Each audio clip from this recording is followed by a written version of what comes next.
Миний бодлоор хүн дууг хоолоогоор биш сэтгэлээрээ дуулдаг гэж боддог. Мэдээж би сэтгэлдүйч мэрэгчлээ болох учраас одооноос нэг хүмүүстэй ярилцаад хүн зөвлөгөө өгөөд ингээд баагаар ингээд өөрийгөө хичээлж явж байгаа. Тийм сонирхол. Сэтгэл гэдэг чинь хүний дотор байлдаг гэдэг нууцлахад нь юу нэг зэтгэхгүй те. Тэгээ хүн чинь сэтгэлийн амтан гэж ярьдаг шүү дээ. Тэгэл ер нь хүнийг заавал ингээд мэтцлэр ч юм уу те ямар нэг өвчнийг тэгж идгээхгүй сэтгэл зүгээр юмч болт юм болов. Тэр тань сэтгэл зүйч юм чалаа гэж боддог.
Чи энэ нэг дууны их гоё тэр аялгауг их сайн ойлгож мэдэрч байна.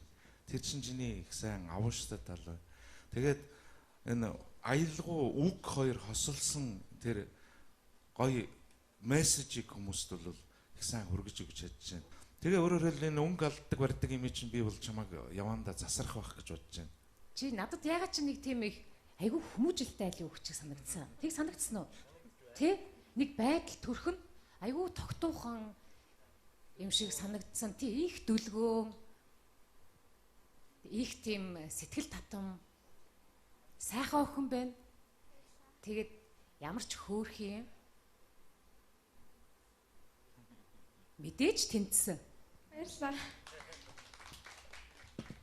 За Мишель баяр хүргэе. Баярлалаа. Чиний амьдралд бас нэгэн шинэ хуудас ингээд нээгдэж байна Мишель. Тийм учраас дуулалтан дээр маш анхаарах хэрэгтэй. Жохон өнгө алдж байна. Төгсгөлд тэр нэг эвгүй орцсон те. Сайн орж чадаагүй.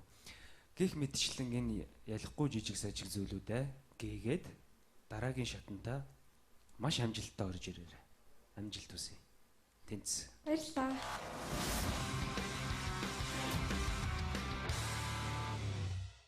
Би хүүхдээ орны дугууланд яваад жил бол арай болоогүй. Тэгээ намайг урлагт ингэж хайртай болгосон. Би сэтгэлээ зориулахад хүрсэн багш маань болохоор Сирен ингээ алтууя гэж багшаадаг. Тэгээд энэ багш маань надад урлаг гэдэг цэцгийг ургуулаарай гэдэг энэ цэцгийн хайрт цав өгөөд тэгээ хурцлуулж өгөө мэн нэг ургуулаарай ингээд ингээ ургуулад үр шимэн хүртээрээ гэдэг надад өөр өгсөн. Тэгэхээр миний өөрөг одоо юу вэ гэхээр би цэцгийг ургуулаас те улам том болгоод цэцгийг ургуулаа үр шимэн хүртэх юм үүрэгтэй явж байгаа. Тийм учраас багшаа итгэлийг алдахгүй багшаа ачиг харуулад мундаг хүн болно гэж амлаж байна. Багштай хайртай шүү баярлалаа гэж хэлмээр байна.